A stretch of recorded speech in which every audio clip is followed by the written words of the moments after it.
মসজিদের ইমাম সাহেবকে ফাঁসানোর জন্য ময়নার নিতুর মরা দেহ রাখা হয় মসজিদের ছাদের মধ্যে। ময়নার বাবা বিদেশ থাকায় ময়নার মা পরকীয়া জড়িত ছিল তার চাচার সাথে। এক পর্যায়ে তাদের উলঙ্গ দৃশ্যগুলো ময়না দেখে ফেলাতে ময়নাকে তার মা তার একটি কান কেটে দেয়।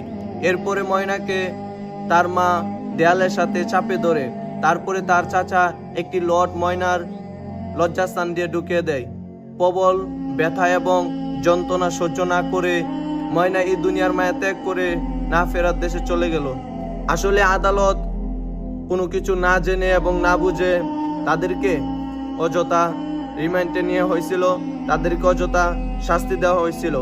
কিন্তু মূলত ঘটনা হলো তার মা এবং তার চাচা ওই ময়নাকে মেরে মসজিদের ইমাম সাহেবকে ফাঁসানোর জন্য ওই মসজিদের ছাদের মধ্যে রেখে আসছে।